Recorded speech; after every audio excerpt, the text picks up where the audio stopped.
Okay, कल एक question दिया था। क्वेश्चन क्या था? 20 एंड 80 के बीच में हमने कितने अरिथमेटिक मीन्स डाले हैं जी? एन अरिथमेटिक मीन्स डाले सच दैट आपका जो पहला अरिथमेटिक मीन है और लास्ट अरिथमेटिक मीन है, इनका रेशो क्या है जी? 1:3। यहाँ तक क्लियर है? और देखो आपका गिवन डेटा बेसिकली क्या रहेगा? a is equal to 20 and b is equal to 80। अब उसके हिसाब से आपका a1 क्या रहता है? हमने कंसेप्ट के अंदर क्या रहेगा जी? a1 is equal to a plus d। फिर उस हिसाब से हमारा an क्या रहेगा? a plus nd। b क्या रहेगा? a plus n plus 1 times of d। और जब भी हम AP के ऊपर काम करते हैं हमें क्या पता होना चाहिए? हमें A पता होना चाहिए और हमें D पता होना चाहिए, और हमें फर्स्ट टर्म तो ऑलरेडी पता है। तो हमारा काम क्या रहेगा? अब हमें क्या फाइंड आउट करना है? D फाइंड आउट करना है। मतलब हमें कितनी चीज़ें फाइंड आउट करनी है? एक ही चीज़ें फाइंड आउट करनी है। ये हेल्प करेगा, ठीक है। बट ये काम करते टाइम हमें कौन आड़े आता है?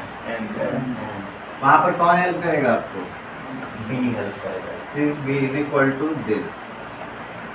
ये क्लियर है? तो देखो हमारा ये गिवन डेटा है, तो यहाँ पर हम शुरू कैसे करेंगे? a1 को लिखा जी मैंने a प्लस डी, an को लिखा जी मैंने a प्लस nd। ये कितना हो गया जी आपका? 1/3। a का वैल्यू सीधा आप डाल सकते हो, तो this is 20 plus D upon 20 plus n times of d is equal to 1/3।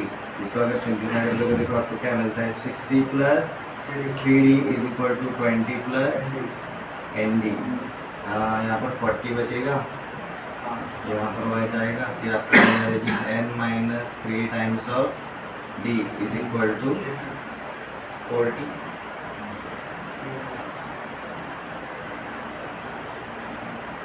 आपका बन जाएगा इक्वेशन 1। अब देखो आपका दूसरा टर्म क्या है? b, लास्ट टर्म हमारा b n plus second term है, तो b क्या रहता है जी हमारा? a plus n plus 1 times of d। a का वैल्यू हमें पता है, b का भी वैल्यू हमें पता है, तो देखो ये क्या बन जाता है? 80 is equal to 20 plus n plus 1 times of d। Solve करो, यहाँ का प्लस 20 इधर आएगा तो माइनस 20, तो 60 is equal to n plus 1 times of d।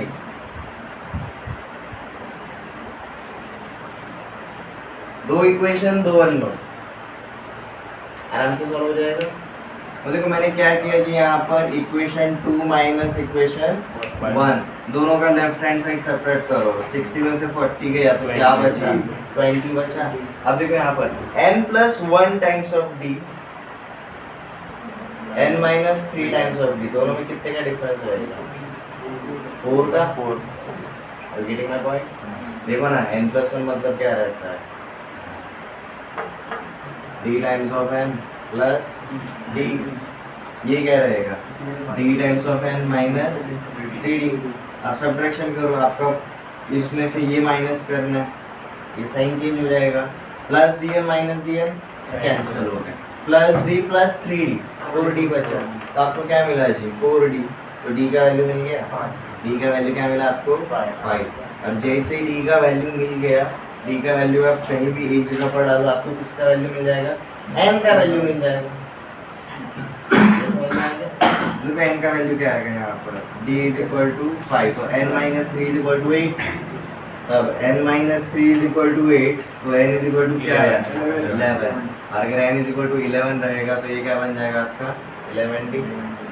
आपका देखो अब ये टर्म्स क्या बन जाते हैं? 20 प्लस 5, 20 प्लस 55, 75। और ये दोनों का रेशो 1:3 है क्या? है।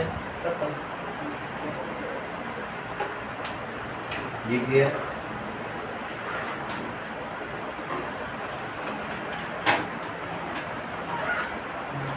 आप लोग समझ में आ गया क्या करना है?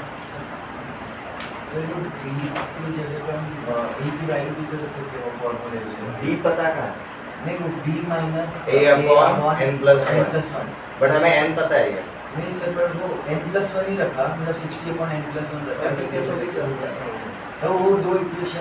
हाँ, तो वो फॉर्मूला यहीं से तो आया है, ये फॉर्मूला वही तो है, ये इक्वेशन टू ऐसे हमने जो बनाया वो फर्स्ट को मैच करने के लिए हमें डी और एन सब कुछ एक साइड पे चाहिए, हमने कुछ नया नहीं किया। आप जो बोल रहे हो वो यही फॉर्मूला है ना, D is equal to B minus A upon N plus one, ये वही तो है। प्लस इधर गया minus N plus one multiplication में, उधर डिवीजन में, यहाँ पर डी के साथ ये सब है, यहाँ पर डी अकेला है, फॉर्मेट चेंज हुआ है बस आपके पास। यहाँ पर भी डी का वैल्यू देखो ना किसके टर्म में मिलेगा, एन की टर्म में मिलेगा, फिर वही वैल्यू आपको बस यहाँ पर पुट करना पड़ेगा, नथिंग एल्स। अब आप एक्स्ट्रा कुछ नहीं करने वाले, वही रहेगा।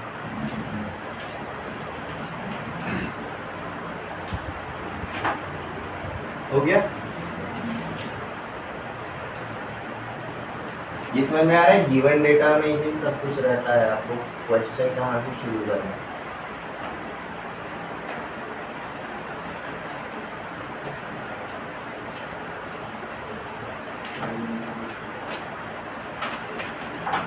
Today we will start with our next type of progression. It is geometric progression. इसको हम क्या बोलेंगे हमेशा, GP. This is second type of progression. नहीं लिखा,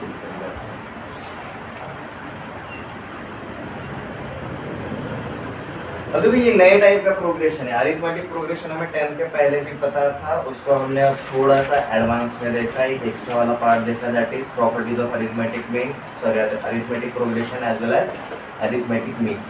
ठीक है, ये जो अरिथमेटिक प्रोग्रेशन था वहां पर इंपॉर्टेंट कितने टर्म्स थे, दो टर्म्स थे। Starting point that is our first term a, और दूसरा पार्ट क्या था, कॉमन डिफरेंस। ठीक है, अरे कॉमन डिफरेंस क्या था, it was a relation between any two consecutive elements.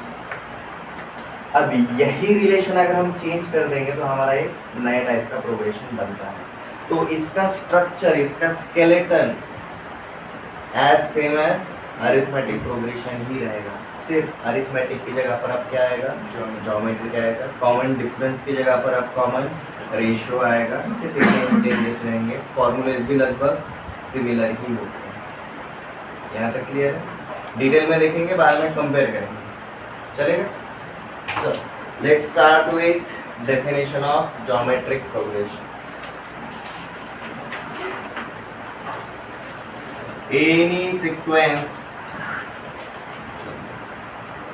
any sequence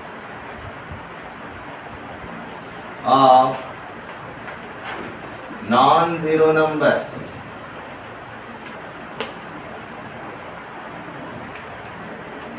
represents a geometric progression.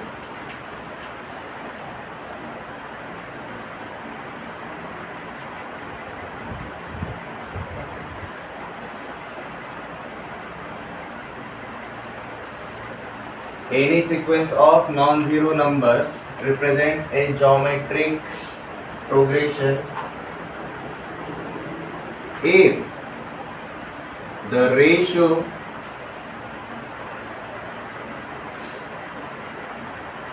between any term and its previous term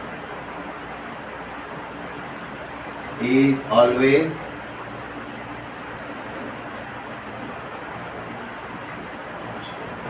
constant.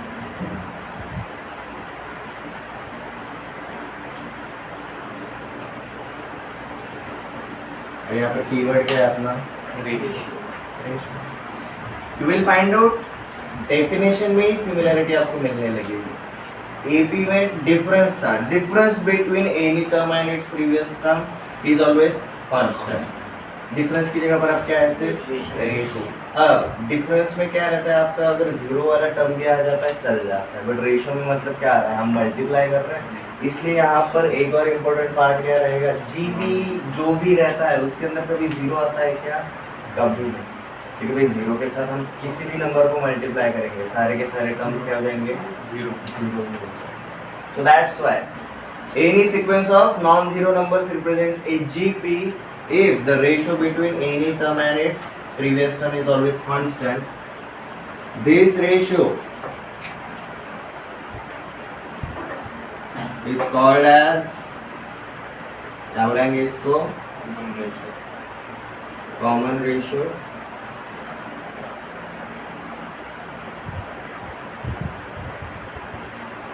And represented as small r। Common difference small d से दिखाते थे, common ratio हम small r से दिखाएंगे।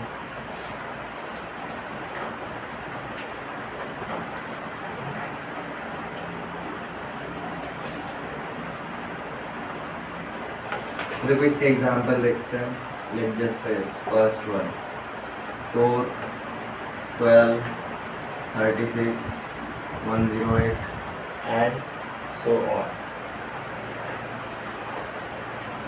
Second वाला देखते हैं 8 4 2 1 1/2 1/4 and so on। ये दोनों एग्जांपल्स क्या रिप्रेजेंट करते हैं, एक जीपी रिप्रेजेंट करते हैं। आप कोई भी दो टर्म्स पकड़ लो, रेशो बिटवीन, यहाँ पर बिटवीन की जगह ऑफ भी बोल सकते हैं, ठीक है। 12/4 3 मिलेगा, 36/12 3 मिलेगा, 108/36 3 मिलेगा, 4/8 1/2, 2/4 1/2, 1/2 1/2, 1/2/1 1/2। सो जो उनका रेशियो रहेगा वो हमेशा कांस्टेंट रहेगा, ठीक है। अब again as same as arithmetic progression, हमारा ज्योमेट्रिक प्रोग्रेशन में कॉमन रेशियो तो मैटर करता ही है, बट साथ में क्या मैटर करेगा, हमारा फर्स्ट एलिमेंट, हमारा फर्स्ट टर्म, हमारा जो जीपी है वो कहाँ से शुरू होगा, ठीक है। तो हम क्या बोलते हैं, यहाँ पर एक ऑब्जर्वेशन क्रिएट करते हैं।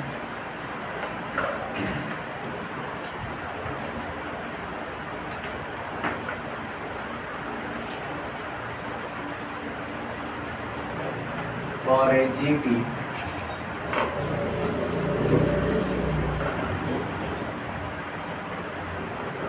common ratio that is small r and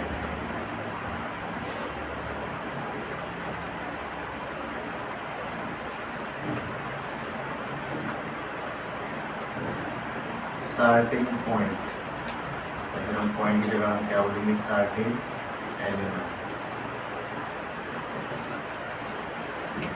that is first element.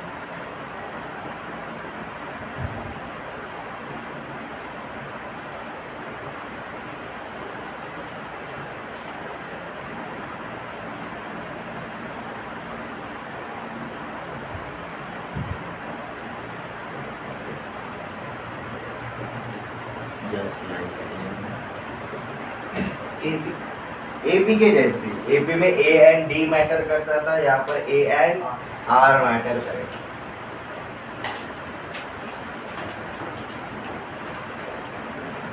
ये ठीक है।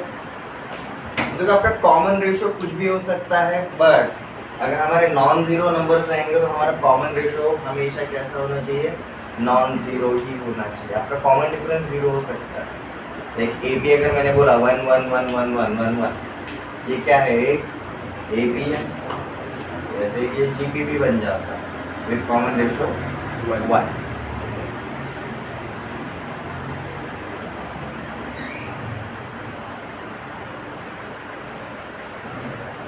आपको एक एग्जांपल देता हूँ, आप उसका कॉमन रेशियो निकाल सकते हो क्या, देखो ट्राई करके। फाइंड कॉमन रेशियो, नंबर 1 5 -√5 1 -1/√5 1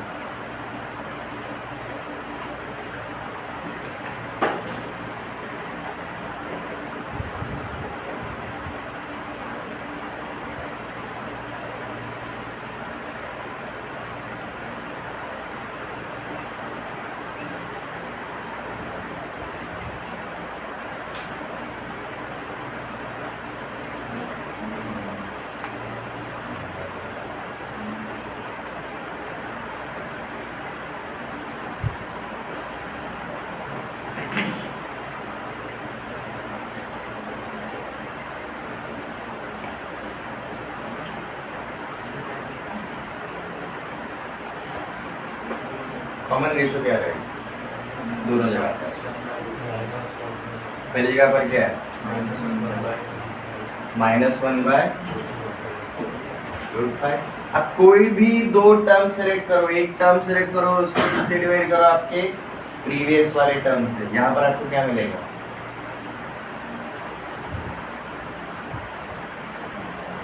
कोई भी एक टर्म ले लो उसको प्रीवियस टर्म से डिवाइड करो, कोई भी एक टर्म ले लो उसको प्रीवियस टर्म से डिवाइड करो।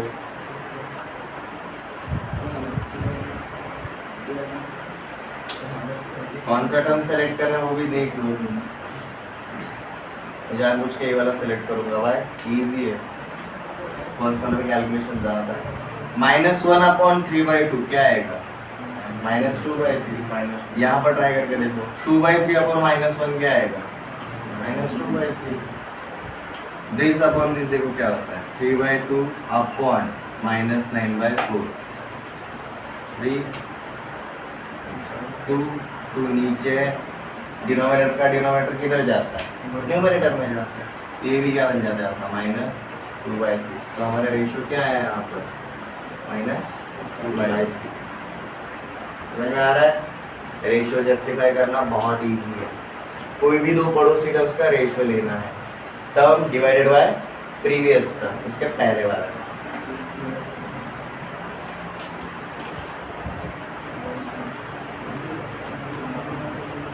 डीपी में हम डिफरेंस लेते थे, यहाँ पर हम सीधा रेशियो लेंगे, ठीक है? चलो हमारा नेक्स्ट कंसेप्ट है जी general term of a geometric progression.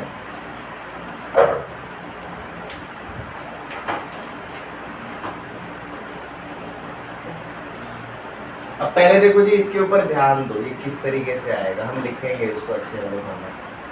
अगर मेरा पहला टर्म अगर a है एंड मेरा कॉमन रेशियो अगर r है, और अगर तो उसके हिसाब से मेरा a2/a1 क्या आना चाहिए? r आना चाहिए। और यही r किसके बराबर रहेगा? a3/a2 के भी बराबर रहेगा। यही r किसके बराबर रहेगा? a4/a3 के बराबर रहेगा, एंड सो ऑन। तो उसके हिसाब से देखो, पहले मैंने ये वाले पार्ट के लिए, तो मुझे क्या मिलता है? a2 = first term is a, तो a1 की जगह पर मैंने a डाल दिया, और ये इधर जाएगा तो मल्टीप्लाइड विद r, तो मुझे a2 क्या मिला? ar। इसी हिसाब से देखो मुझे a3 क्या मिलता है? a3 मिलता है जी a2 times of r, but a2 क्या है? ar, तो ये क्या बन गया आपका ar²। सिमिलरली आपका a4 क्या बन जाता है?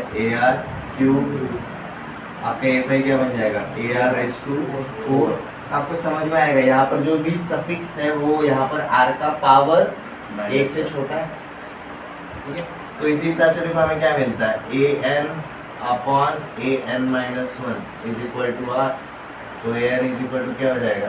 an-1 टाइम्स ऑफ r, और ये बन जाता है आपका अल्टीमेटली a × r का पावर n-1। ये बन जाता है कि हमारा जनरल टर्म, ठीक है?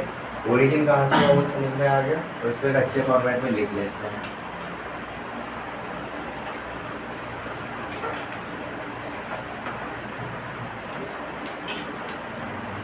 For any geometric progression,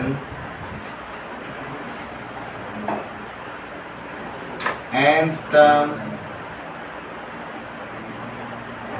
for any geometric progression with a as its first term and small r as its common ratio.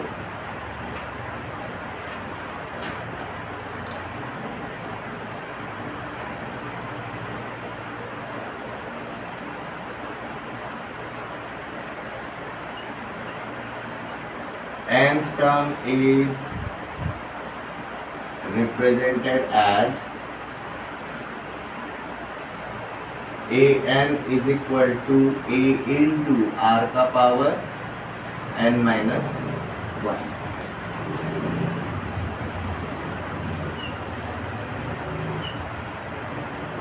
This is our nth term of any GP. ठीक है, अब देखिए कैसे आया।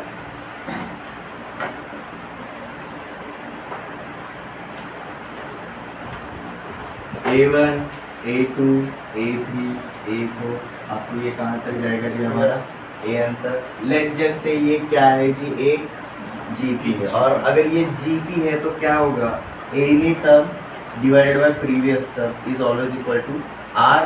तो हम क्या बोल सकते हैं जी, r is equal to A2 upon A1, A3 upon A2, A4 upon A3, ऐसा कहाँ तक जाएगा जी आपका An अपॉन An माइनस 1, यहाँ तक जाएगा। ये क्लियर है? तो मतलब every term is what, previous term multiplied with r is equal to next term. Any term is equal to previous term multiplied with r, इस तरीके से बनेगा। तो देखो हमारे यहाँ पर क्या बनता है, A2 is equal to A1 times of r, A3 is equal to A2 times of r, A4 is equal to A3 times of r. Similarly, An is equal to An minus 1 times of r. सिर्फ r से multiply करेंगे तो हमें क्या मिल जाता है, हमारा next term मिल जाता है। अब अगर हमारा फर्स्ट टर्म हम क्या अज्यूम करके चल रहे हैं, a and common ratio r, तो भाई nth टर्म निकालना बहुत इजी हो जाता है। फर्स्ट टर्म के लिए हमें r को मल्टीप्लाई करना पड़ेगा क्या, नहीं। सेकंड टर्म के लिए हम क्या करेंगे जी, a into r। Third term के लिए हम क्या जाएंगे जी, this multiplied with again r, तो ये क्या बन जाता है r का स्क्वायर। फोर्थ टर्म क्या हो जाता है, this term again multiplied with r, तो ये बन जाता है ar क्यूब। तो जैसे ही हम ये पैटर्न रिकॉग्नाइज करते हैं, यहाँ पे a का सफिक्स 1 है तो यहाँ पर r का पावर 0, यहाँ पर a का सफिक्स 2 है तो यहाँ पर r का पावर 1 है। तो जो भी हमारा टर्म है r का पावर उससे एक कम है, तो यहाँ पर हम क्या बोलते हैं जी, इसी के ऊपर हम ऑब्जर्वेशन क्या क्रिएट करते हैं, an is equal to a into r का पावर n माइनस 1, ये बन जाता है जी हमारा जनरल टर्म। कहाँ से है, समझ में आ गया?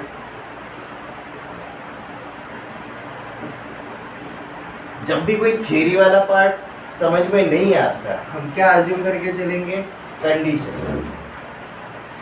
एक जीपी है जिसका पहला टर्म क्या है, a एंड कॉमन रेशियो क्या दिया है, r दिया हुआ। हमने उसी के हिसाब से पूरा का पूरा रिप्रेजेंटेशन किया और हमें पैटर्न समझ में आया।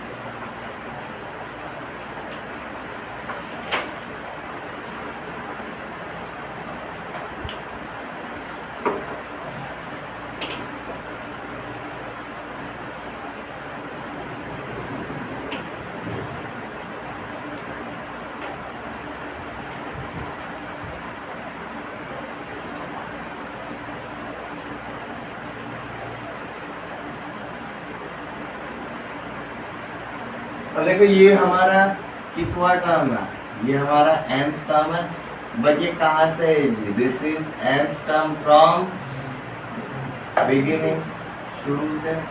ठीक है, तो मतलब ये जनरल टर्म के अकॉर्डिंग हम कौन से टाइप के जीपीज कवर कर सकते हैं, इनफिनिट। फाइनाइट रहेगा तो भी चल जाएगा, इनफिनिट जीपी रहेगा तो भी हम निकाल सकते हैं, कोई भी पर्टिकुलर टर्म हम फाइंड आउट कर सकते हैं। एपी अगर रिवाइज किया रहेगा, आपको याद है हमने nth term from the end, ये वाला एक कंसेप्ट देखा, nth term from the end. Same अगर हमारा इनफिनिट जीपी की अगर कोई एक फाइनाइट जीपी अगर रहेगा, उसमें अगर हमें पूछा जा सकता है find the nth term from the end, ठीक है, तो वो वाला एक पार्ट देख लेते हैं जी, nth term from the end for a geometric progression.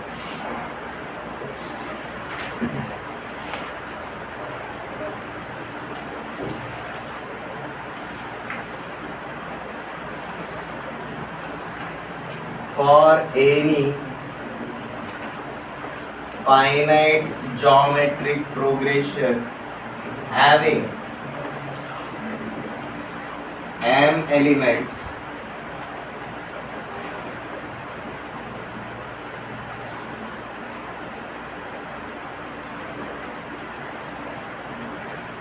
nth term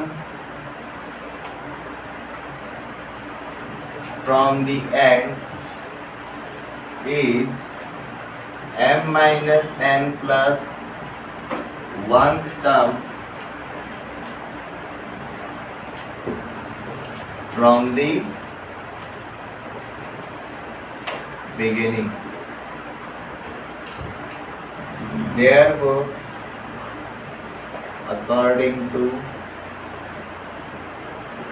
general term of a geometric progression, a m minus n plus 1th term is equal to a into r का power m minus n.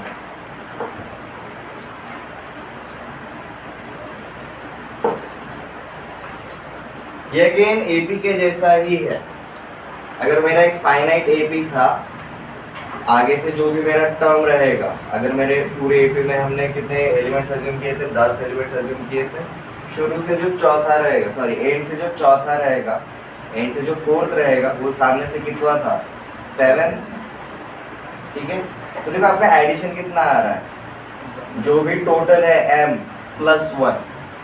ठीक है, क्योंकि देखो ना count करते time वो element कितनी बार count होता है, 2 बार काउंट होता है. बाकी का हर एक एलिमेंट कितनी बार काउंट हो रहा है, एक ही बार हो रहा है. बट हमें रिपीटिशन चाहिए क्या, नहीं. इसलिए वो एलिमेंट जो 2 बार काउंट हो रहा है, इसलिए हम उसको एक बार क्या कर देते हैं, माइनस कर देते हैं. ठीक है, तो देखो आप सिर्फ ना टर्म्स के ऊपर अगर ध्यान दोगे, you will get the clarity. AP में भी हमने यही बोला था, nth term from the end is m minus n plus 1th term from the beginning. और हमने सिर्फ जनरल टर्म वाले फॉर्मूले के अंदर सिर्फ हमने वैल्यूज को, यहाँ तक क्लियर है. इसका एक एग्जांपल करके देखते हैं.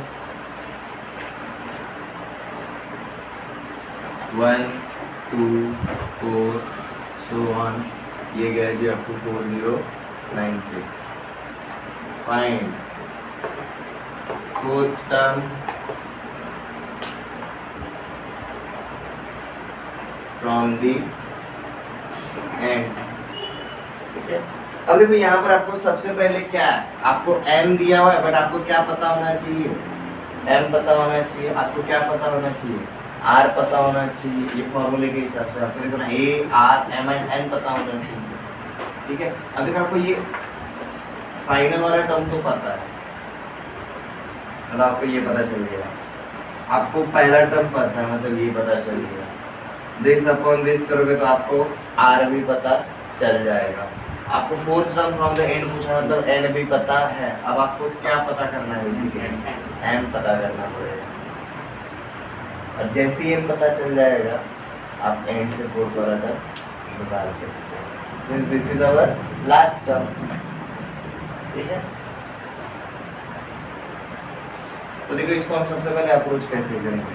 हमारा nth टर्म वाला फॉर्मूला क्या है जी, a इंटू आर का पावर n माइनस 1. बट यहाँ पर हम n माइनस 1 की जगह पर हम क्या पकड़ के चलेंगे, nth टर्म है, तो इस तरह से हम टोटल टर्म्स कितने अज्यूम करके चलेंगे जी, n. अपना फाइनल एलिमेंट इज 4096. इसके हिसाब से देखो क्या हो जाएगा, 4096 is equal to first term is 1 और r का पावर देखो क्या हो जाएगा, m माइनस 1. r भी पता है हमें एक्चुअली, 2/1 करो या फिर 4/2 करो तो ये r का वैल्यू क्या है, 2. ठीक है, और अगर आपको अगर पावर्स अगर अच्छे से अगर पता रहेंगे, आपको 4096 का वैल्यू पता चल जाएगा. 2 के पावर से अगर पता रहेंगे, ये 64 का स्क्वायर होता है और 64 2 का पावर 6 होता है. सो दैट्स व्हाई ये बन जाता है 2 का पावर 12. सो दिस इज 2 का पावर 12 इज इक्वल टू 2 का पावर m माइनस 1. तो आपको क्या मिला, m minus 1 is equal to 12. m minus 1 is equal to 12, तो m का वैल्यू क्या मिला आपको, 13. तो मतलब हमारे ये जीपी के अंदर टोटल कितने एलिमेंट्स है, 13. पता चल गया है. अब आपको fourth term from the end बोले तो आप सीधा ये फॉर्मूला लगा दो.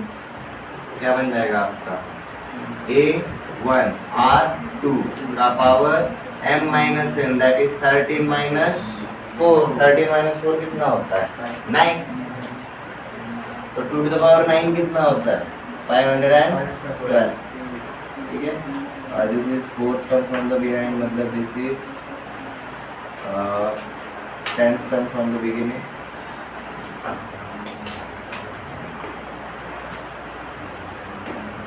ये समझ में आया क्वेश्चन?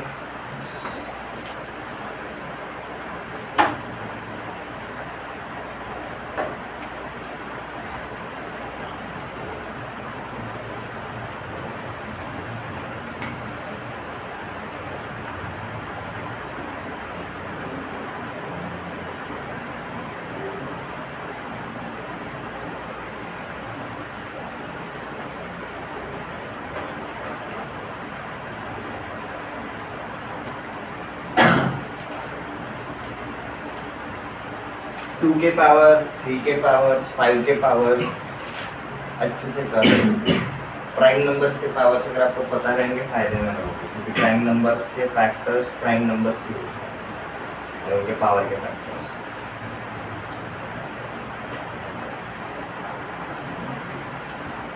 तो ये अगला वाला पार्ट है, ये हमारा कंसेप्ट नहीं है, ये जस्ट एक ऑब्जर्वेशन है जो हम कौन से वाले टाइप के जीपी के ऊपर देखेंगे जी, एक फाइनाइट जीपी के ऊपर देखेंगे। तो हमने इसी एग्जांपल को थोड़ा सा डिटेल में देख लेते हैं।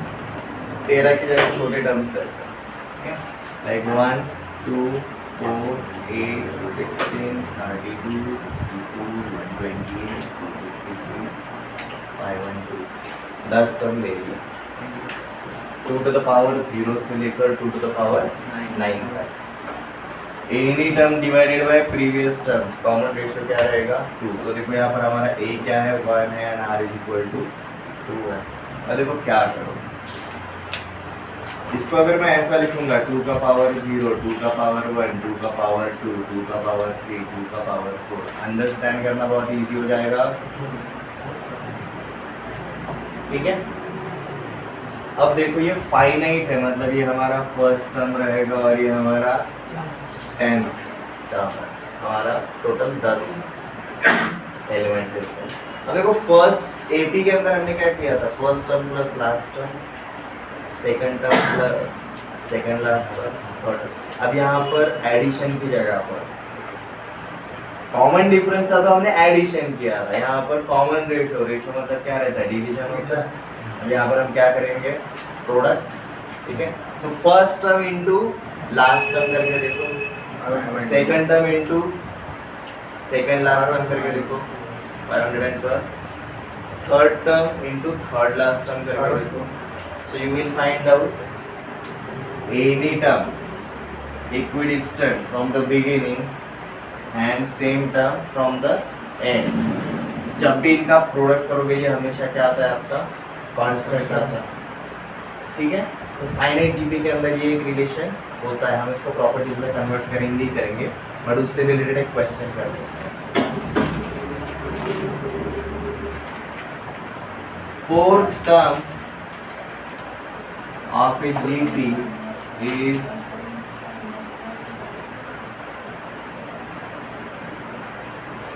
free. Find product of first 7 terms. Find the product of first 7 terms. ठीक है, ये क्वेश्चन हमें करना है। जनरल टर्म के हिसाब से हमारा क्रिएट करो,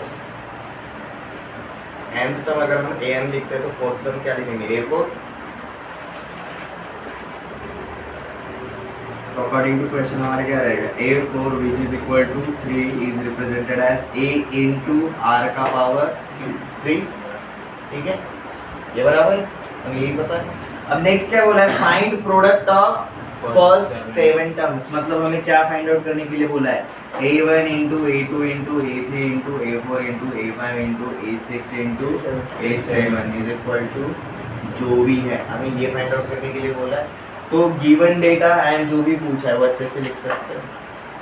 अब ये 7 टर्म अलग अलग से कंसिडर करके हम नहीं चलेंगे, ये जीपी के अंदर होने की वजह से इनके बीच में एक रिलेशन, फर्स्ट टर्म अगर ए रहेगा तो भाई सेकंड टर्म क्या रहता है, ए इंटू आर। थर्ड टर्म क्या रहेगा, ए आर स्क्वायर, ये क्या रहेगा, ए आर क्यूब, ये क्या रहेगा, ए आर का पावर 4, ए आर का पावर 5, ए इंटू आर का पावर 6। ये फाइंड आउट करना है भाई। प्रोडक्ट है तो सारे ए बेस वाले साथ में आएंगे और आर बेस वाले साथ में आएंगे। ए देखो कितनी बार है, 1 2 3 4 5 6 7, तो ए का पावर क्या हो गया 7। अब आर के पावर देखो, आर का power 1 plus 2 3 plus 3 6 plus 4 10 plus 5 15 plus 6 21, तो यहाँ पर आर का पावर क्या हो गया 21। ये दोनों का कुछ एलसीएम है क्या, 7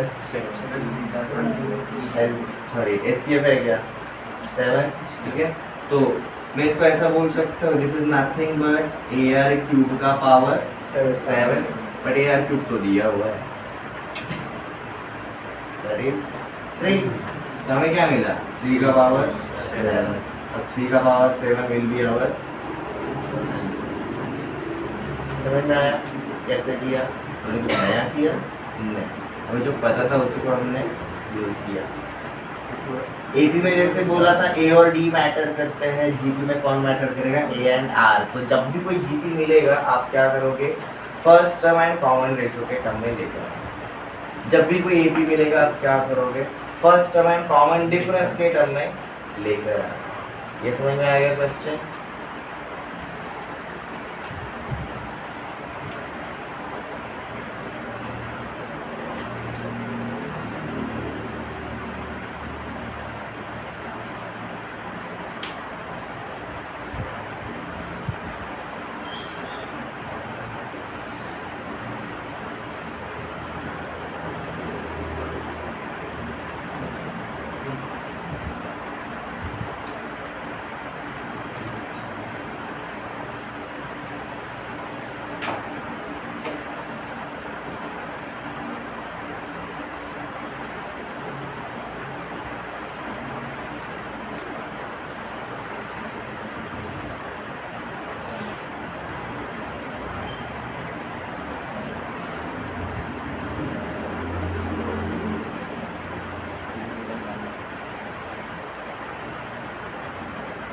हो गया question, note down.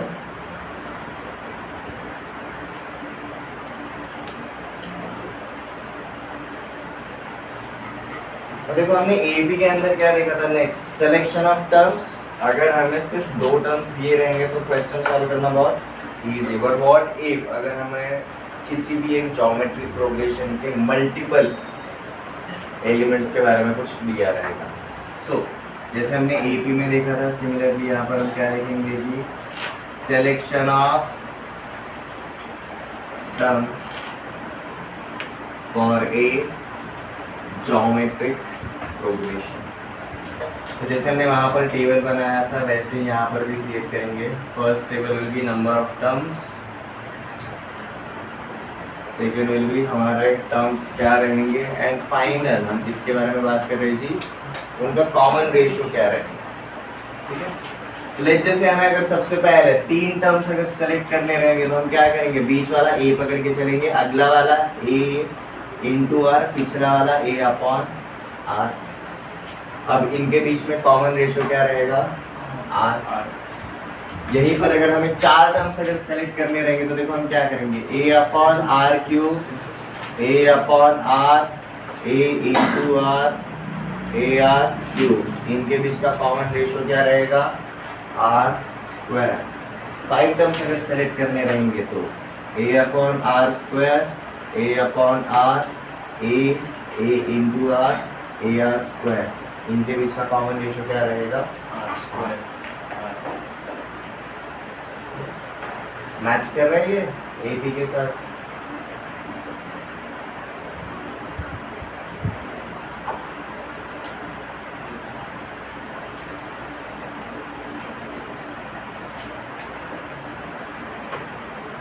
Sum of 3 numbers in geometric progression is 38 and their product is 1728. Find numbers.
पहला क्वेश्चन किसका हुआ जी?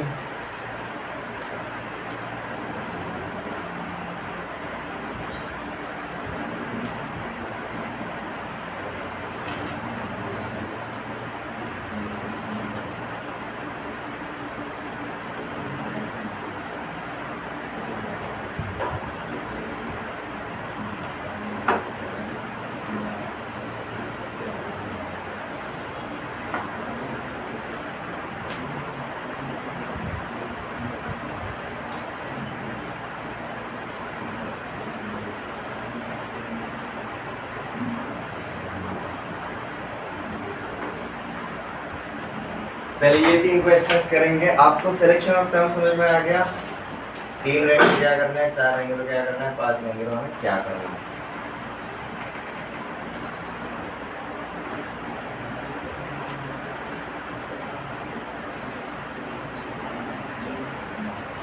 तो देखो इसके हम आंसर देखना शुरू कर देते हैं। पहला वाला question, sum of 3 numbers in GP is 38 and their product is 1728। तो भाई 3 नंबर्स पूछे तो हमने क्या ले लिया जी, a into r and a by r, इस तरीके से 3 नंबर ले लिए। अब पहला वाला कंडीशन क्या है जी, इसका एडिशन क्या है 38, मतलब पहला वाला इक्वेशन बनेगा जी अपना लाइक दिस। और नेक्स्ट क्या बोला है, देयर प्रोडक्ट इज 1728। अब देखो इनका प्रोडक्ट मतलब a by are into a into a r is equal to 1728। R r cancel, तो आपको क्या मिलता है, a cube is equal to 1728 and you will find out a का वैल्यू क्या मिलता है 12। तो देखो आपको मिडल टर्म तो मिल गया, बराबर है, मिडल टर्म तो मिल गया। अब आपका अननोन कौन बचा है, सिर्फ आर बचा। तो देखो आर को हम कैसे फाइंड आउट करेंगे, ये ए का वैल्यू यहाँ पर डालेंगे, हमारा सिंगल इक्वेशन सिंगल अननोन, हम आराम से आर को फाइंड आउट कर सकते हैं। तो ये ए का वैल्यू यहाँ पर डालेंगे तो देखो आपको क्या मिलता है 12 upon R plus 12 times of R is equal to 38। Calculation के लिए सिंपल करते हैं, 12 यहाँ से कॉमन ले लिया, इधर का प्लस 12 उधर जाएगा तो माइनस 12, तो यहाँ पर क्या बचेगा 26, और इधर का 12 upon R and 12 into R में से 12 कॉमन ले लिया तो यहाँ पर क्या बचेगा 1 by are into 1 by R plus R. ये समझ में आ रहा है? इसको सिंप्लीफाई करो, देखो क्या मिलता है आपको, 1 plus are square into 12, division में आर रहेगा, ये आर है उधर जाएगा तो ये क्या बन जाता है आपका 26 आर। आपको एक क्वाड्रेटिक इक्वेशन मिलेगा, मतलब आर के कितने वैल्यूज मिलेंगे आपको, 2 वैल्यूज मिलेंगे। इसको सिंप्लीफाई करोगे तो आपको देखो क्या मिलता है 12 R square minus 26 R plus 12 is equal to, ये आपका क्या है जी, एक क्वाड्रेटिक इक्वेशन। अब हमारे ऑब्जर्वेशन वाला जो टेबल है ना वहाँ पर आओ, a is equal to c है यहाँ पर, r is a variable, a is equal to c है, और जब भी a is equal to c होता है इसका मतलब दोनों रूट्स एक दूसरे के रेसिप्रोकल होते हैं, दोनों रूट्स एक दूसरे के रेसिप्रोकल रहेंगे, मतलब एक अगर अल्फा मिलेगा तो दूसरा 1/अल्फा मिलेगा। ये समझ में आ रहा है? Everyone clear? कैसे पता चलेगा क्या आएगा? Simple, 12 into 12 144। आपको 144 के ऐसे फैक्टर्स ढूंढने हैं सच दैट उनका सम कितना है 26, 16 and 8, 16 and 8, ठीक है, तो हमारे बनते हैं जी 69, 8। अब दोनों को a या फिर c से डिवाइड कर दो,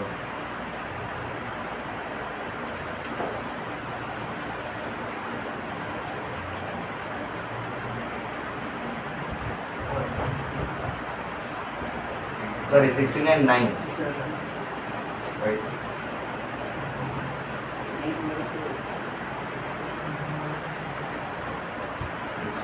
तो 25 होता है। सर सर ते आपण 1/r प्लस r त्यामध्ये +1 करते हे प्लस 1 ला आपण 12 सोबत मल्टिप्लाय केलं,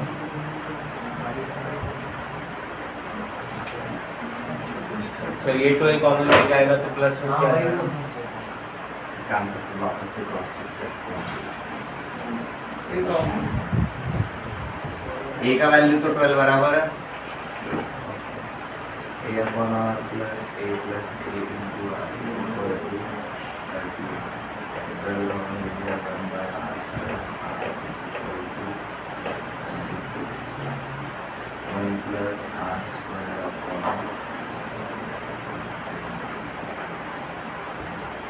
6। देखो ना 12 plus 12 r square is equal to 26 r, सही तो नहीं होता? सर वो जो बीच में है ना, वो अगर कॉमन लिया तो उसकी जगह +1 आएगा ना, 1/r प्लस इधर r का प्लस प्लस 12 ऑलरेडी उधर भेज दिया ना मैंने, माइनस 12 कर दिया। ये वैल्यू ऑलरेडी पता है ना हमें, r के साथ ही नहीं पता, इधर का प्लस 12 उधर कर दिया तो ऑलरेडी माइनस 12 हो गया।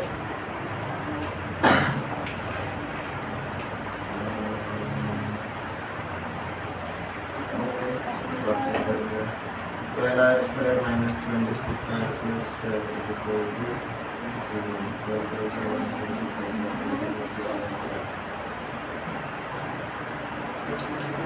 18 into 8, यही तो मिलता है और कोई नहीं मिलता। 18 into 8 ही मिलता है, नहीं 16 into 8 होता है। हाँ देखो आपको मिल जाएगा। ये क्या आता है आपका 3/2, ये क्या आता है आपका 2/4। दोनों एक दूसरे की क्या मिलेंगे रेसिप्रोकल। तो r का वैल्यू आइदर आप ये डालो या फिर ये डालो, सेम ही रहेगा, ठीक है। बस डिफरेंस क्या होगा, देखो a आपको क्या मिला 12, इसको अगर आप 2/3 से मल्टीप्लाई करोगे तो फिर नेक्स्ट आपको 8 मिलेगा और प्रीवियस आपको 18 मिलेगा। और अगर आप इसकी जगह पर 3/2 का अगर करते हो तो फिर प्रीवियस वाला 8 मिलेगा और नेक्स्ट वाला 18 मिलेगा। यहाँ पे ढंग से आप मेरा कैलकुलेशन सही था।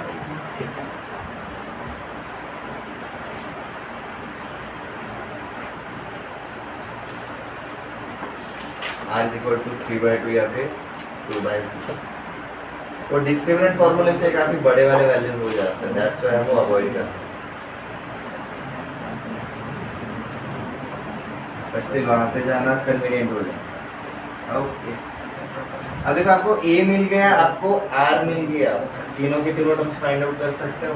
हमारे टर्म्स क्या रहेंगे a r and a upon r। आप अगर r क्या अज्यूम करोगे इसमें से एक वैल्यू लाइक 3/2। अब देखो 3/2 कैसा रेशियो है, ग्रेटर देन 1 है लेस देन 1 है, ग्रेटर देन 1 तो पहला वाला टर्म छोटा रहेगा, नेक्स्ट वाला टर्म बड़ा मिलेगा। अब यहीं पर देखो दूसरा वाला क्या है जी रेशियो 2/3, उसकी वजह से क्या होगा आपको पहला वाला टर्म बड़ा वाला मिलेगा और नेक्स्ट वाला टर्म छोटा।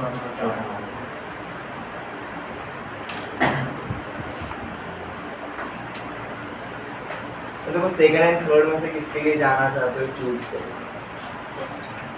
सेकंड वाला देखो जीपी और एपी का कॉम्बिनेशन। पहले वाले में कोई डाउट? फर्स्ट क्वेश्चन समझ में आ गया? वापस से ट्राई करके देखो calculations.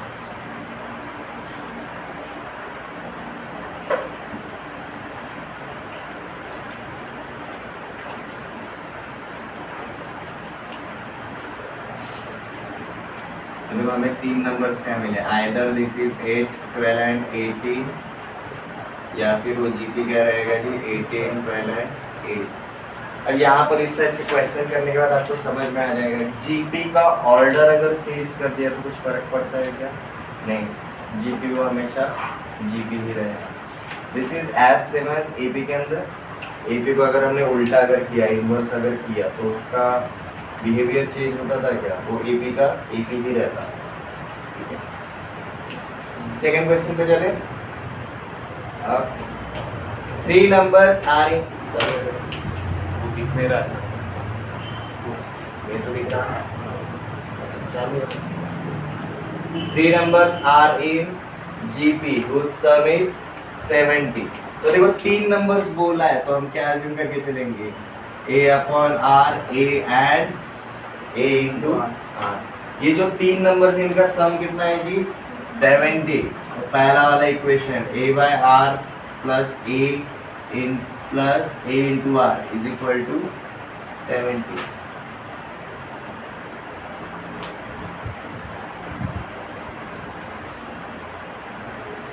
Next, if extremes are multiplied with 4। अब देखो एक्सट्रीम मतलब कौन रहेगा? ये एक्सट्रीम्स है। And means with 5। अब मीन मतलब कौन है? ये वाला। ये आपके एक्सट्रीम्स है और ये आपका मीन है। If extremes are multiplied with 4 and means with 5। अब ये तीनों नंबर क्या रिप्रेजेंट करते हैं? एक एपी रिप्रेजेंट, एक एपी रिप्रेजेंट करता है। तो मतलब क्या हो जाएगा आपका? ए बाय आर को मैंने 4 से अगर मल्टीप्लाई किया, ए इंटू आर को भी अगर मैंने 4 से मल्टीप्लाई किया, और ये जो बीच वाला टर्म है उसको मैंने अगर 5 से मल्टीप्लाई किया, अब ये क्या दिखाता है? एपी बताता है। और ये पहले क्या था? एक जीपी का। ये क्लियर?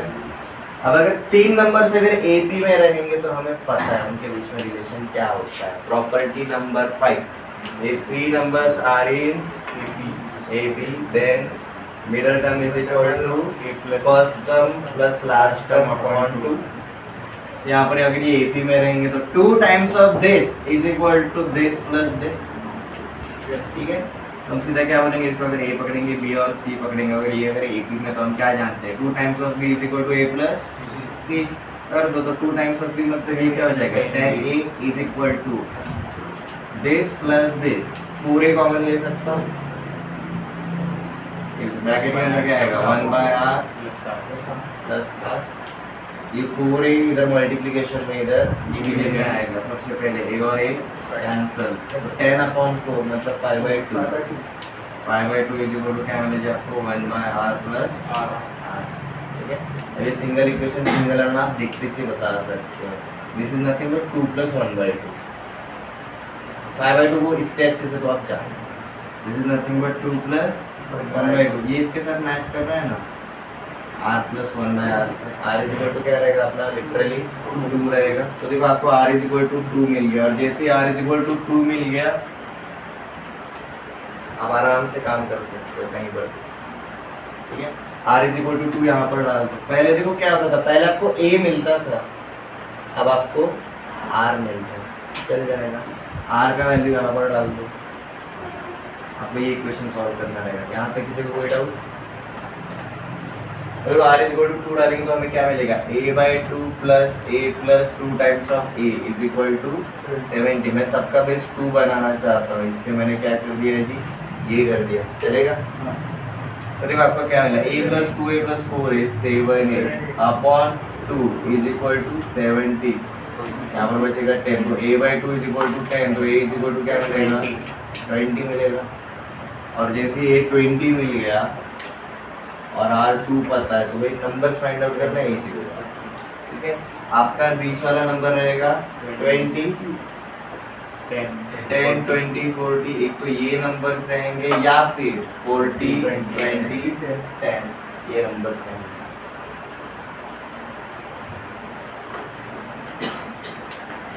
जो आया आंसर वो सही आया कि नहीं, क्रॉस चेक करके देखो। If extremes are multiplied with 4, ये हो जाएगा आपका 40 और ये हो जाएगा आपका 160, and middle term is multiplied with 5, ये बन जाता है आपका 100। तो 40, 100 एंड 160 ये 80 में है, तो मतलब अपना आंसर सही। तो पर वो रिकॉग्नाइज कैसे होगा कि वही फॉर्मूला लगाना? 3 टर्म्स, एपी के प्रॉपर्टीज कितने हैं, 6 ही है, तो रिकॉग्नाइज करने में क्या है, पता रहेंगे, अप्लाई करना है कि नहीं समझ में आ जाएगा। किचन मध्ये आईनं सांगितलं दूध तुझं चाललं तर लक्ष दे, दूध तू चाललं, तुम्ही ऍक्शन काहीच नाही घेत, फक्त ऑब्झर्व करून राहिलं, कसं चाललंय का? आईला म्हणता रे का नंतर, आई तू म्हणते ना लक्ष दे, मग मी लक्ष देतच होतो, माझ्या समोर होतो रे, कैसे रिकॉग्नाइज करो, पता है ना चीजों को यूज करो ना।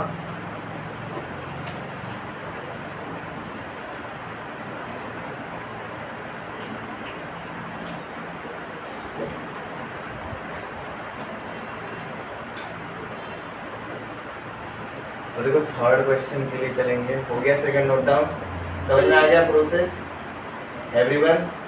धनंजय, सिर्फ मैं बोल रहा हूँ इसलिए नहीं, समझ में आ रहा है तो बोल, नहीं आ रहा है तो वापस से एक्सप्लेन करूंगा, फ्रेश मेमोरी है तब तक ही डाउट क्लियर करवा दे। ओके चलो नेक्स्ट क्वेश्चन पे चलते हैं। नेक्स्ट क्वेश्चन में देखो हमें गिवन डेटा क्या दिया है उसको देखेंगे। 3 numbers in GP whose sum is 13, मतलब क्या दिया है, a by r plus a into r is equal to 13 and sum of their squares is 91, मतलब a upon r का whole square plus a square plus a into r का whole square is equal to 91। अब देखो ये clear,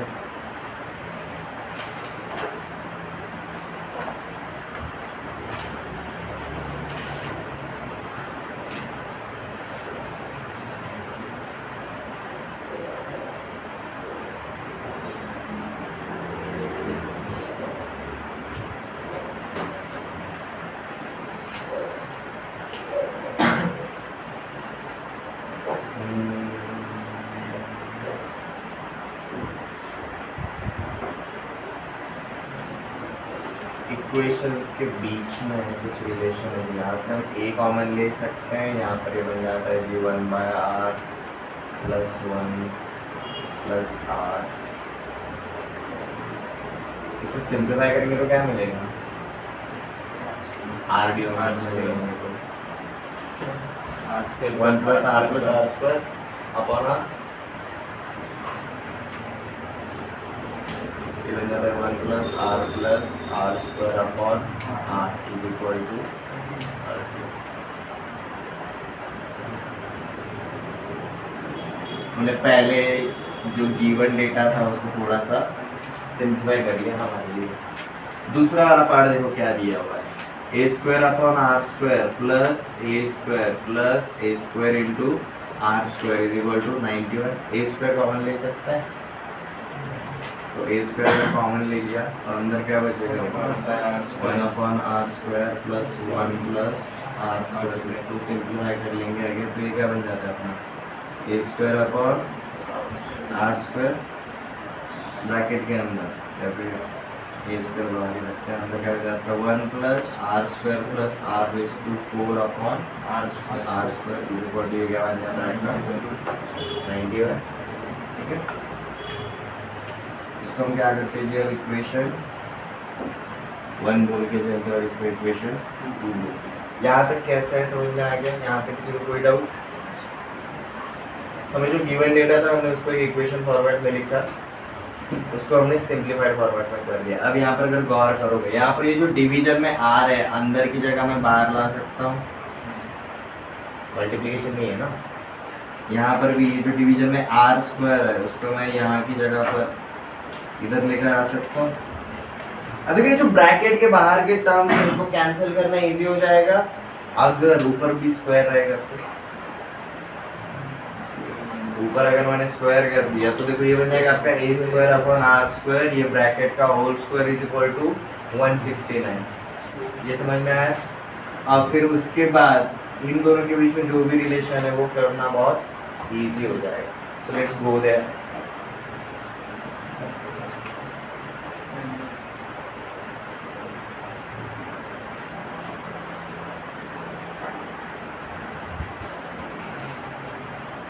तो देखो हमने क्या किया,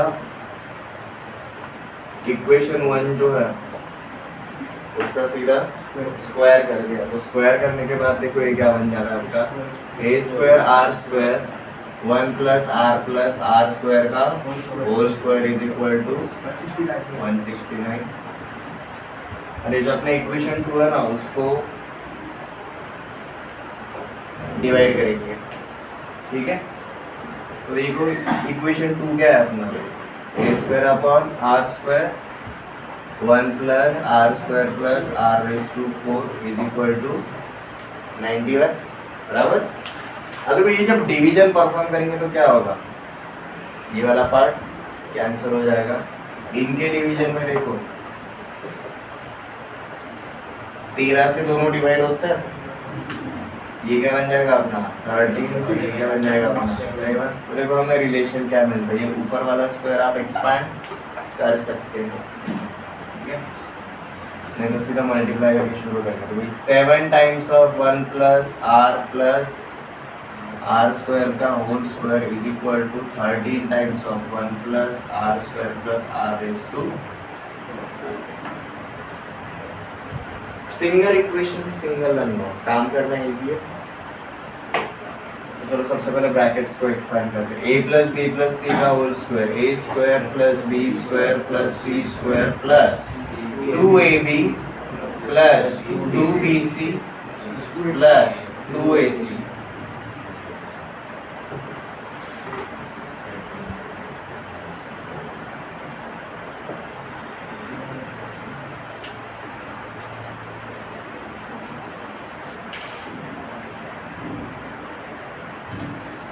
पावर वाइज लिखो आपको सबसे पहले r रेज टू 4, तो 7 r रेज टू 4, फिर उसके बाद r क्यूब वाला कौन है, वही यही है 7 to the 14 r cube, square वाला 2 है तो 3r स्क्वायर, तो 21 r स्क्वायर, r वाला एक ही है तो प्लस 14 r कांस्टेंट तो एक ही। यहाँ पर आपका 13 plus 13 r square plus 13 r raise to 4, सब कुछ एक साइड पर लेकर आओ, ठीक है। मैं छोटे वाले टर्म उधर भेजूंगा, 13 r रेज टू 4 माइनस 7 r raise to 4, 6 r raise to 4, ठीक है। यहाँ का प्लस 14 r क्यूब उधर जाएगा तो यहाँ का प्लस 21 r स्क्वायर उधर जाएगा तो माइनस, तो ये हो जाएगा आपका 8 r स्क्वायर प्लस 14 r उधर जाएगा तो प्लस 7 उधर माइनस 7, ये हो जाएगा आपका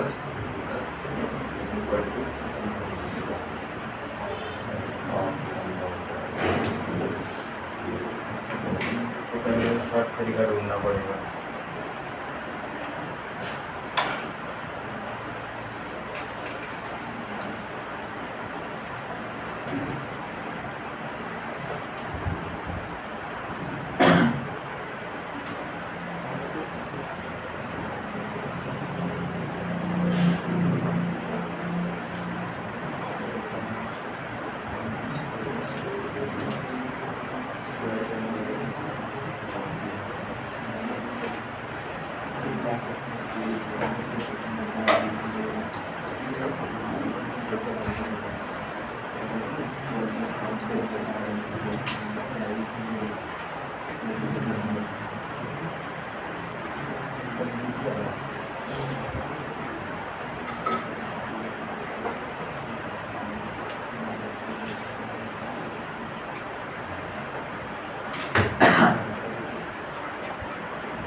लेंदी जाना फायदे का नहीं होगा।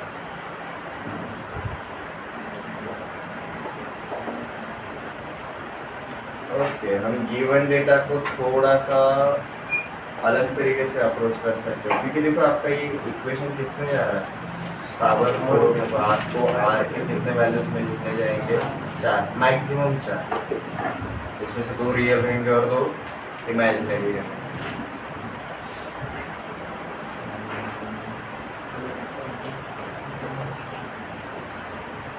ओके, हमारे ऑपरेशंस के ऊपर आते हैं। हमें 3 टर्म्स के स्क्वायर्स का एडिशन क्या बोला है, 91। अब ये टर्म्स पॉजिटिव हो सकते हैं या फिर निगेटिव हो सकते हैं, बट स्क्वायर्स हमेशा पॉजिटिव रहेंगे। और ये जो तीनों नंबर्स हैं उनके स्क्वायर्स का एडिशन 91 है। इसका मतलब क्या हुआ, these numbers must be less than, ये ऐसे नंबर है जिनका स्क्वायर ही 91 से छोटा है। तो भाई हमारे नॉन जीरो नंबर्स कौन से रहते हैं जो परफेक्ट स्क्वायर होते हैं, 1, 4, 9। Are you getting my point? ये समझ में आ रहा है? तो उस हिसाब से हमें शॉर्टलिस्ट करना है। अब 91 के पहले वाला परफेक्ट स्क्वायर कौन सा होता है, 81। मतलब हमारे जो भी नंबर्स रहेंगे वो 1 से लेकर 81, मतलब 1 से लेकर 9 के बीच में ही रहेंगे। ठीक है, so it can be either 124 और 348 या फिर 139। 248 का एडिशन ये आता है क्या, नहीं। 124 का एडिशन ये आता है क्या, नहीं। 139 का ये एडिशन आता है क्या, यस। फिर 1 square plus 3 square plus 9 square ये आता है क्या। तो आप अजम्पशन मेथड से भी आराम से जा सकते हैं।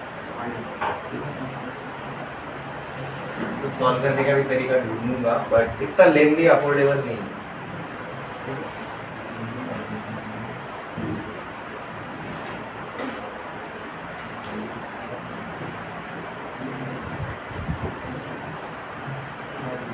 ये अगर पहले अगर मिल जाता तो इजी हो जाता है, आर की वजह से।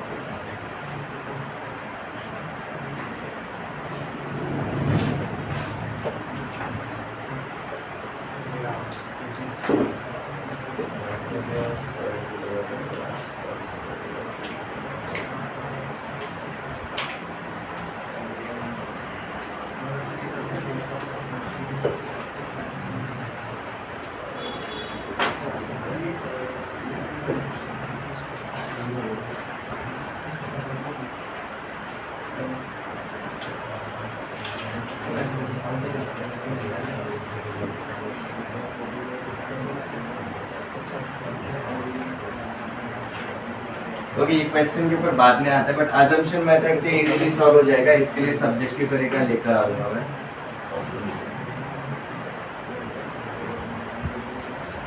ओके, नेक्स्ट क्वेश्चन ट्राई करते हैं। Find 4 numbers in GP. Find 4 numbers in GP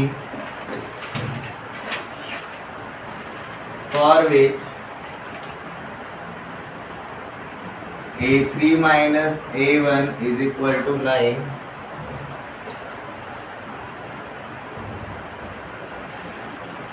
and A2 minus A4 is equal to 80.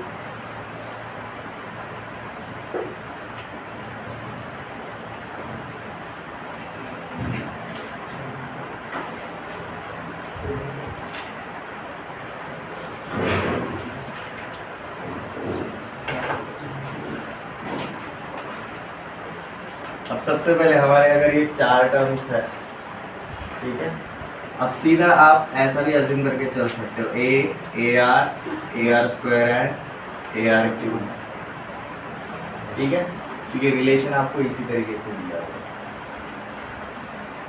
देखो क्या बन जाएगा पहला वाला इक्वेशन, A3 माइनस A1, ये आपका A1 है, ये आपका A2 है, ये A3 है, ये आपका A4 है। A3 माइनस A1 मतलब AR square minus A is equal to 9, और दूसरा वाला क्या है दिया है जी, A2 minus A4, A2 is AR, A4 is AR cube, ये कितना है जी 18 है। कुछ कॉमन निकल सकता है दोनों साइड से। ऊपर से हम a कॉमन निकाल सकते हैं और नीचे से हम a इंटू आर कॉमन निकाल सकते हैं। तो फिर आपका ऊपर वाला इक्वेशन क्या बन जाता है, a in bracket r square minus 1 is equal to 9। यहाँ पर क्या बन जाता है, a into r in bracket 1 minus r square is equal to 18। कि 1 माइनस आर स्क्वायर को मैं आर स्क्वायर माइनस 1 लिख सकता हूँ अगर मैंने माइनस साइन से मल्टीप्लाई कर दिया तो। यहाँ पर अगर मैं नेगेटिव साइन से अगर मल्टीप्लाई किया तो देखो ये क्या बन जाता है, a into r square minus 1 is equal to minus 18। अब हम कौन सी वाली दो इक्वेशंस को सॉल्व करेंगे जी, ये वाली। कुछ कैंसिल होगा क्या इसमें से, अगर डिवाइड करेंगे ना तो आर स्क्वायर माइनस 1 कैंसिल होगा। तो देखो मुझे a और a भी कैंसिल होगा और मैं r ऊपर चाहता हूँ, तो मैंने क्या किया जी, ये इक्वेशन 1 है, ये इक्वेशन 2 है, तो हमने सीधा क्या परफॉर्म किया जी, 2 डिवाइडेड बाय 1। तो देखो 2 डिवाइडेड बाय 1, तो देखो आपको राइट हैंड साइड पे क्या मिलेगा, माइनस 18 अपॉन 9 माइनस 2। यहाँ पर देखो this upon this, r square minus 1 r square minus 1 cancel हो गया, ए आर अपॉन ए और ए कैंसिल हो गया, तो आपको सीधा क्या मिल गया, आर मिल गया। ये क्लियर है। अब ये आर का वैल्यू आप सीधा किधर डाल सकते हो, 1 में डाल सकते हो या फिर 2 में भी डाल सकते हो। आर का वैल्यू इधर डाल दो, आपको कौन मिल जाएगा, ए मिल जाएगा। आर इज माइनस 2, तो इन 1 देखो आपको 1 में रखने के बाद क्या मिलता है, a into r square minus 1 is equal to 9। तो ये बनता है जी a times of 3 is equal to 9। तो ये क्या मिलेगा, और जैसे a मिल गया, r मिल गया, आपको सब मिल गया। a is 3, r is minus 2, 3 into minus 2 minus 6 into minus 2 plus 12 into minus 2। अब देखो कंडीशन को सेटिस्फाई कर रहा है क्या, a3 minus a1 is equal to 9, a2 minus of minus 24 plus 24, तो माइनस 6 प्लस 24 18 सेटिस्फाई कर। मेरे ख्याल से हम प्रीवियस क्वेश्चन को ऐसा ट्राई करके देख सकते हैं, instead of taking 3 numbers as a upon r, a and a into r, सीधा हम ऐसा लेकर भी ट्राई कर सकते हैं, फिर तो बहुत इजी हो जाएगा। ठीक है, बाद में ट्राई करेंगे। पर सिलेक्शन ऑफ टर्म्स तक किसी को कोई डाउट, यहाँ तक clear.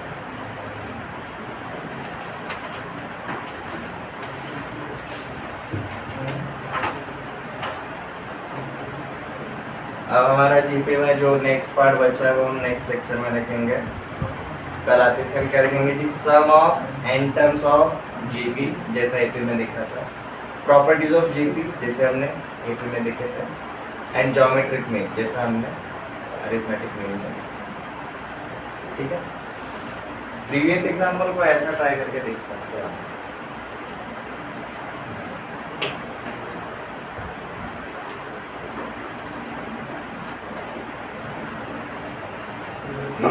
A r and a r square, ये 3 टर्म्स पकड़ के चलो तो a plus a r square is equal to 30 and a square plus a square r square plus a square r raise to 4 is equal to 91।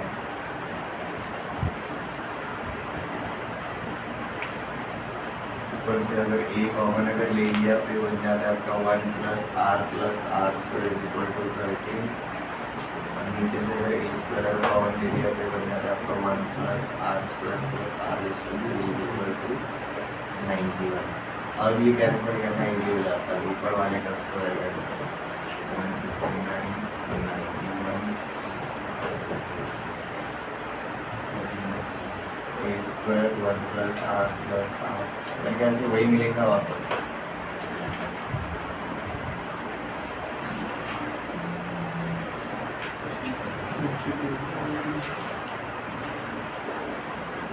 ये वापस से वही मिल रहा है ना,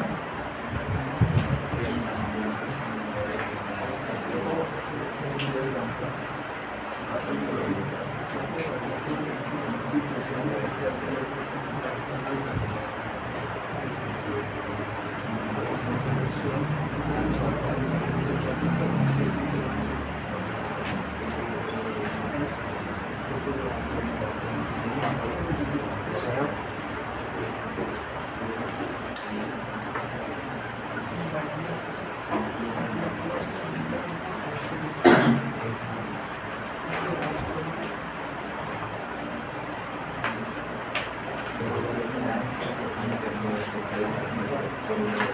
This is equation 1. This is equation 2. 1 plus square and on the calendar a square 1 plus r square whole square is equal to 169. Even that is your a square in bracket 1 plus r square plus r raised to 4 plus 2 times of AB, that is r, BC, 2 times of BC, that is r cube, and 2 times of BC, that is r square. ये बन जाता है and this is equals to again 169. यहाँ से अगर हमने r अगर common ले लिया तो क्या बन जाएगा 2 times of r times of 1 plus r square.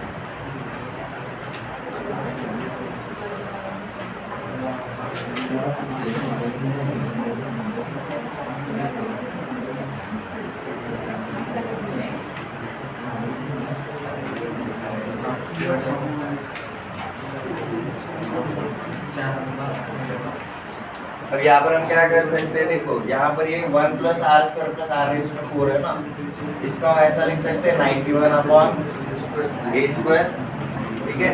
तो इसको हमने क्या लिखा जी 91 अपॉन ए स्क्वायर, इसको रिप्लेस कर दिया। और अब हम यहाँ पर किसके अंदर काट देंगे, इसके ऊपर 2 टाइम्स ऑफ r प्लस अगर ये ए स्क्वायर से अगर अंदर मल्टीप्लाई कर दिया तो ए स्क्वायर कैंसिल हो गया और आपका ए स्क्वायर सिर्फ यहाँ पर आ जाएगा और इधर का प्लस 91 हो जाएगा तो माइनस 91, तो 169 माइनस 91 कितना आता है 78 हो जाएगा। तो 2a square r into 1 plus r square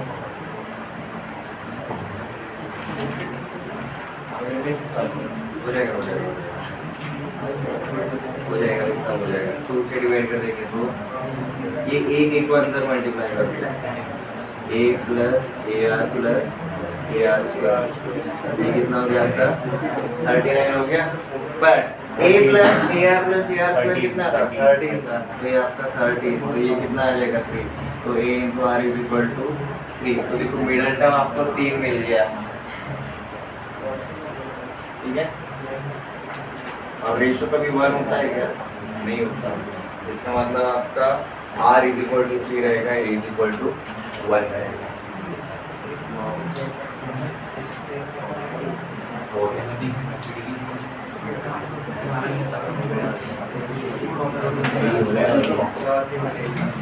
जब हम ज़्यादा ध्यान देते हैं ना तो नहीं होता है, जब हम थोड़ी देर के लिए